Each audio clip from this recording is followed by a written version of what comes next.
Almost na kasabayan ko rin tinanim. Ayan, ang ganda na.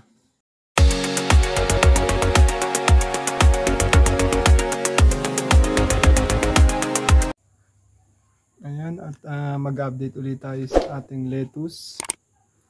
So almost 4 days akong wala kasi nag-ayos ako ng aking papers.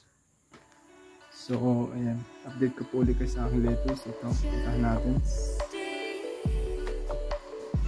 At ito naman yung dito tayo ulit sa backyard ni Mudra. Ang mga tanim na gulay ng aking nanay, ng aming nanay. Ayan. Ito, ayan. May pinya. May lain. Ayan, kamuting kahoy. Ito naman yun lang ang tanim niya. At yung kalamansi. Ayan. Ito yung ano nga pala, ginawa ko noon na mini nursery ng aking para sa 3 grow box na lettuce para hindi siya masunog ng araw. Kasi before, nung wala pa akong ginawang ganito, ito yung dahil bakit nasunog yung aking lettuce, kasi napabayaan ko siya sa araw. So ito na yung ating lettuce. Ayan.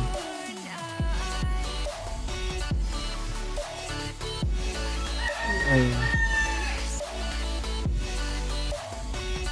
So ito yung 4 na piraso na red lettuce na nagtatako bukod tanging malaki na.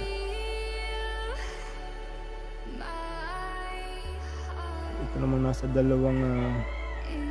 grow box ay lalik na variety ng lettuce. Ayan. Bali ito naman, ayan. Bali nagtataka ko kasi malalaki sila. Hindi ko alam kung bakit.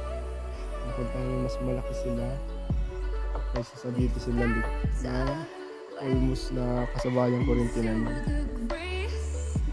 Ayan, ang ganda na. Lampas na sila sa styro niya. Sulitin natin yung tubig. Kung ayan. Ayan, lumalawit ang kanyang ugat. Lumalawit ang mga ugat ng lettuce.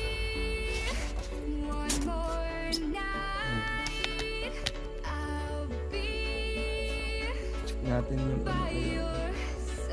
okay naman, naabot naman ng tubig. Check natin yung iba. Okay naman, yung kabilang dulo. Ayan, naabot na siya.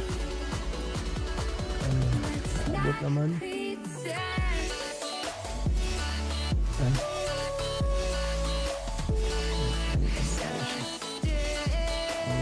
Bigas nito pang araw. So, ito yung reason bakit nilagyan ko ng net para hindi siya madirect sa araw. So, bali para hindi siya masyadong malamita. Sobrang init. Kaya nilagyan ko. Ayan, ito na yung ating update. Ayan, ang daming tanim na gulay ni Mudra. May lain, may mga or kamuting kahoy. Ayan. At ito naman yung kalamansi na agad-agad yung bunga. Ayan, thank you so much guys. Thanks for watching. And update ko po ulit kayo sa ibang araw. Ayan, thanks so much guys. God bless. Bye bye.